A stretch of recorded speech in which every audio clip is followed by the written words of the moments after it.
Hello everyone, welcome to TIG talks. आज हम अपनी सेकंड वीडियो चालू करेंगे of our technical analysis series. And इस सीरीज में हम बेसिक से लेके एडवांस तक पूरा टेक्निकल एनालिसिस कवर करेंगे। वीडियो स्टार्ट करने से पहले मैं आपसे रिक्वेस्ट करूंगा कि चैनल को सब्सक्राइब करना, वीडियो को लाइक करना, शेयर करना एंड कमेंट जरूर करना। मेरे को बताना कि आपको वीडियो कैसी लग रही है, पसंद आ रही है या नहीं आ रही है, या अगर कुछ डाउट्स हैं तो वो भी क्लियर करना। ठीक है। टोटल हम इस सीरीज में 80+ वीडियोस बनाएंगे एंड छोटी छोटी वीडियोस रहेंगी, 10 से 15 मिनट की ज़्यादा ज़्यादा, जिससे आपको भी बहुत ज़्यादा हेक्टिक ना हो एंड आप इजीली कवर कर पाओ इन सब चीज़ों को। तो देखना, जो आज का हमारा टॉपिक है, 90% traders lose money in stock market. ठीक है। और हो सकता है आप भी इन्हीं 90% में आते हो। अब देखना, सवाल मेन चीज़ क्या है कि लोग क्या करते हैं, लोग बोलते हैं कि मुझे कोई बेस्ट इंडिकेटर बता दो। इंडिकेटर पूछते हैं, कोई स्ट्रेटजी बता दो, कौन सी स्ट्रेटजी यूज करूं, या स्टॉप लॉस बता दो कि स्टॉप लॉस कहाँ लगाऊं। है ना, करते हैं ना। बट इन रियल ये सवाल ही गलत है। Problem most most of the time strategy में कभी होती ही नहीं है। प्रॉब्लम आपके अंदर होती है। ठीक है। और वही चीज आपको इंप्रूव करनी पड़ेगी। आज की हम वीडियो चालू करते हैं। सबसे पहले तो ये जो 90% नंबर है, ये कहाँ से आया है? ये चाहे आप सेबी देख लो, चाहे एनएससी देख लो, चाहे मतलब ग्लोबली कोई भी रेगुलेटर चेक कर लो, सबके सब यही बोलते हैं कि जो रिटेलर्स होते हैं वो ईयर ऑन ईयर बेसिस पे कंसिस्टेंटली लूज कर रहे हैं। कमाना तो दूर की बात है, वो ब्रेक इवन पे भी नहीं आ रहे हैं। ठीक है। और तीन ह्यूमन नेचर हैं जो मतलब एनिमीज है, आपके ही खुद के दुश्मन है। सबसे पहला होप, दूसरा फियर, तीसरा ईगो। ये तीन मिलके आपका अकाउंट खाली कर देते हैं। चाहे आपका सेटअप कितना भी स्ट्रॉन्ग क्यों ना हो, चाहे आप कितनी ही अच्छे से आपको चार्ट्स पे सपोर्ट और रेजिस्टेंस ड्रॉ करना आता हो, ट्रेंड लाइंस ड्रॉ करनी आती हो, है ना, चाहे कितने ही बढ़िया से बढ़िया इंडिकेटर्स पता हो, लेकिन ये जो तीन चीज़ है ना, अगर आप इन पे कंट्रोल नहीं करोगे तो ये आपका अकाउंट खाली कर देंगे। है ना। एक सिंपल एग्जांपल लेते हैं कि मान लो आपने 100 रुपये का कोई स्टॉक खरीदा, सब कुछ क्लियर है, सेटअप लॉजिक सब कुछ, मतलब आप फुल कॉन्फिडेंट हो। स्टॉक 90 पे आया, अब क्या होएगा? अब आप क्या सोचोगे कि एक बार और वेट कर लेते हैं, वापस आ जाएगा, फिर 80 पे जाएगा, फिर 70 पे जाएगा। और अब आप फंस गए उसमें। सिर्फ पैसा नहीं फंसा, इमोशनली भी फंस चुके हो।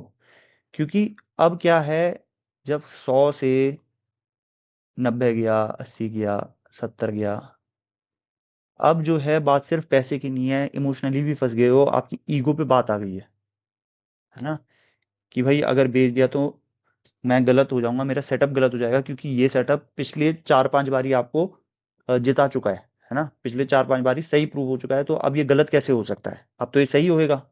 तो ये चीज भी कई लोगों में आ जाती है। और कई लोग तो भाई फिर मेंटली हार जाते हैं एक तरीके से। ठीक है। तो यही चीज है मेन। अब देखते हैं होप पे आना। होप ट्रेडिंग का लाइक सबसे ज्यादा डेंजरस ट्रैप है। लाइफ में होप अच्छी चीज है, लेकिन ट्रेडिंग में होप का मतलब है कि आप बने बनाए एविडेंस को या बने बनाए सेटअप को इग्नोर कर रहे हो, या बने बनाए हिंट को इग्नोर कर रहे हो। चार्ट बोल रहा है कि भाई नीचे जाना चाहिए, वॉल्यूम बोल रहा है नीचे जाना चाहिए, प्राइस एक्शन बोल रहा है कि नीचे जाना चाहिए, और आप बोल रहे हो कि भाई मेरे को लग रहा है ऊपर जाना चाहिए। ये तो कोई बात ही नहीं हुई ना। मार्केट आपके फीलिंग्स के हिसाब से थोड़ी चलेगा, या आपको जो लगता है वो थोड़ी चलेगा। डिमांड और सप्लाई पे चलता है, और पब्लिक की साइकोलॉजी पे चलता है ना। नेक्स्ट है हमारा फियर। फियर दो तरीके से अटैक करता है। सबसे पहला है कि आपको डर लगता है कहीं आप लॉस ना कर बैठो और हार जाओ। है ना। परफेक्ट सेटअप दिखेगा आपको बिल्कुल ही, एंट्री भी ऐसा ऐसा रहेगा कि ले लो तो बस हो ही जाएगी पूरी, अच्छे अच्छे से चल जाएगा। लेकिन आपको डर लग जाता है कि भाई एंट्री अभी लूं कि थोड़ा बाद में लूं, थोड़ा सा और नीचे आएगा तब लूं। है ना। ऐसा डर लगता है ना, फियर होता है ना आपको कि भाई कहीं मैं गलत टाइम पे एंट्री तो नहीं ले रहा। और उसके चक्कर में क्या होता है कि वो स्टॉक ऊपर चले जाता है और छोड़ देते हो आप उसको। है ना। दूसरा फियर होता है fear of missing out, FOMO हो जाता है ना। न्यूज़ देखते हो, और न्यूज़ देखते ही वो ले लेते हो, लेकिन वो बाद में पता चलता है कि भाई जब हमने लिया ये ऑलरेडी अपना रन जो है बुल रन दे चुका था, और रिटर्न वगैरह दे चुका था, अब तो इसका कंसोलिडेशन का टाइम आ गया और नीचे गिरने का टाइम आ गया। मतलब एक तरीके से टॉप पे एंट्री ले लेते हो और फेल हो जाते हो। करेक्ट। और तीसरा है आपका ईगो। जो मैंने आपको ईगो ऑलरेडी बता चुका हूँ कि ईगो में क्या होता है, कि भाई आपका एक सेटअप है, मान लो 5-6 बारी आपका वो सेटअप काम करके अगली बारी काम नहीं करा, तो उसमें जो है आपका ईगो हर्ट हो जाता है कि भाई पहले 5-6 बारी तो काम करा है, इस बारी कैसे काम नहीं करेगा। होता है, कई लोगों के साथ होता है, कई लोगों के साथ नहीं भी होता है। ठीक है। 90% लोग अपनी वजह से लूज करते हैं, लेकिन कई बार जो है, जो आपके आसपास का एनवायरनमेंट है वो भी आपको कई बार अ, हारने में वो कर देता है, मतलब उसका भी हाथ होता है कि आप पैसे हारते हो। देखना ब्रोकर्स का कैसे होता है। अब आपका जो सिस्टम है, आपका जो मार्केट सेंटिमेंट है, वो बोल रहा है कि भाई अभी ट्रेड मत लो, मार्केट में अनसर्टेनिटी बहुत ज्यादा है। लेकिन क्या आपको ब्रोकर कभी ऐसा बोलेगा? कई लोग होते हैं ना, ब्रोकर से पूछते हैं, कभी आपको ब्रोकर ऐसा बोलेगा कि भाई अभी ट्रेड मत लो? उसको तो अपने ब्रोकरेज से मतलब है, उसको थोड़ी मतलब है आपके प्रॉफिट से या लॉस से, उसको क्या लेना देना, है ना। दूसरे हैं न्यूज चैनल वाले। अब न्यूज चैनल वालों को अपनी टीआरपी से मतलब होता है। सिर्फ न्यूज चैनल नहीं, आप इंस्टाग्राम, यूट्यूब देखना, सब जगह देखना, तो सब जगह जो है जहां पे ये बात रहती है ना कि 2 दिन 21 दिन में पैसा डबल वाली बात, वो वाली वीडियो ज्यादा चलती है, वो उसमें टीआरपी ज्यादा आती है, व्यूज वगैरह ज्यादा आते हैं, है ना। अब न्यूज वालों को तो यही है ना कि भाई अपनी टीआरपी चाहिए, उनको तो मसालेदार न्यूज चाहिए। अब वो मसाला उसमें कहीं उनको कहीं से भी मिल सकता है, ऊपर जाने से भी मिल सकता है, मार्केट के नीचे जाने से भी मिल सकता है। तो ये तो अपनी टीआरपी के लिए काम कर रहे हैं। ठीक है। तीसरा है टेलीग्राम। कई लोग होते हैं, वो टेलीग्राम वाले भी होते हैं, ये जो बोलते हैं कि भाई हम ये टिप देंगे, वो टिप देंगे, और आप उन पे ही पूरी तरीके से डिपेंडेंट हो जाते हो। एक तरीके से अपना खुद की रिसर्च ही नहीं करते हो, आप ये लगा लो। बट असल बात क्या है कि अगर आपको अपना पैसा लगाना है तो आपको रिसर्च करनी आनी चाहिए खुद से, या फिर आप प्रोफेशनल्स को दो कि भाई हमारा अकाउंट हैंडल करो। अब प्रोफेशनल्स भी ऐसे नहीं कि टेलीग्राम पे भी कई लोग ऐसे होते हैं जो बोलते हैं कि लाओ हम आपका अकाउंट हैंडल कर देंगे, नहीं। वो नहीं, जो सेबी रजिस्टर्ड हैं, जो मतलब रजिस्टर्ड है, जो एक्चुअल में सही बंदे हैं, उनको दो अपना अकाउंट, जो काम ही यही करते हैं, है ना। अब तीसरे होते हैं गारंटीड रिटर्न्स, जो कोर्स बेचते हैं और बोलते हैं कि भाई 500 रुपये का कोर्स है, इसमें ये इंडिकेटर है, उसमें वो इंडिकेटर है, और आप अगर ये सीख जाओगे तो आपको गारंटीड रिटर्न्स मिलेंगे। कुछ ये वाले भी होते हैं।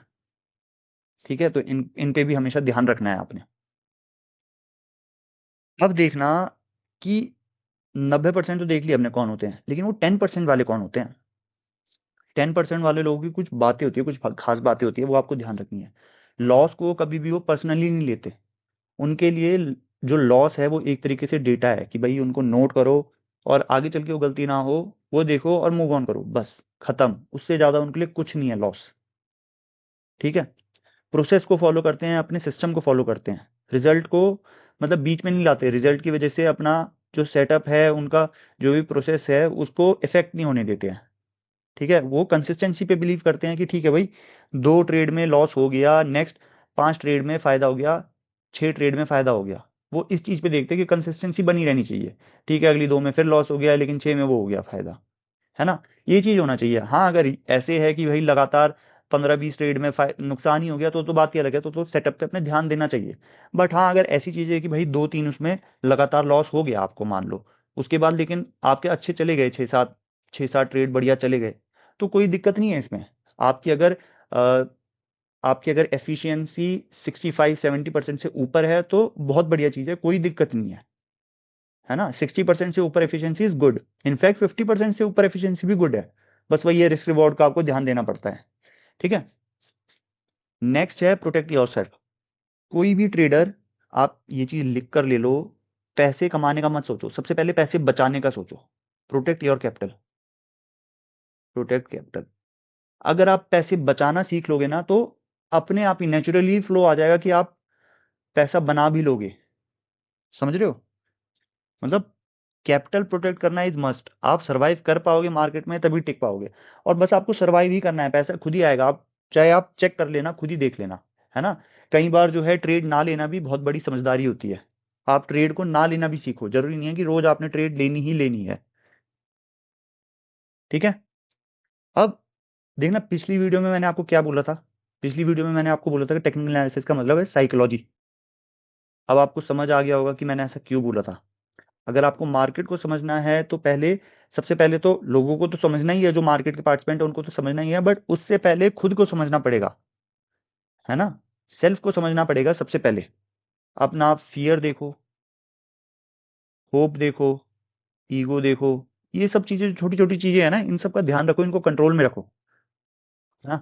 चार्ट आपको दूसरों की गलती दिखाएगा, लेकिन फायदा आपको तभी मिलेगा ना जब आप अपनी गलती को कंट्रोल कर पाओगे। चार्ट से तो आप दूसरों का दूसरों की साइकोलॉजी समझ पाओगे, अपनी साइकोलॉजी थोड़ी समझ पाओगे। तो आज एक काम करना, अपनी लास्ट 5 लूजिंग ट्रेड्स निकालना और उसमें चेक करना कितनी बार चार्ट की गलती थी और कितनी बार आपके इमोशंस की गलती थी। एंड मैं शर्त लगा सकता हूँ आपसे कि मोस्ट ऑफ द टाइम आपके इमोशंस की, आपके माइंडसेट की गलती होगी। ठीक है, तो आई होप आज का वीडियो आपको पसंद आया होगा। छोटी सी वीडियो थी एंड टोटली हमने एक तरीके से साइकोलॉजी, अपनी पर्सनल साइकोलॉजी के बारे में बात करी है आज की। उसमें हमने पता लगाया है कि क्यों ज़्यादातर लोग लूज करते हैं स्टॉक मार्केट में, एंड कैसे करके, एंड वो 10% लोग कौन है जो लूज नहीं करते, और एंड उनसे हमको क्या सीखना चाहिए। तो आई होप आपको आज की वीडियो पसंद आई होगी। लाइक करना, सब्सक्राइब करना, शेयर करना एंड कमेंट जरूर करना। Thank you very much.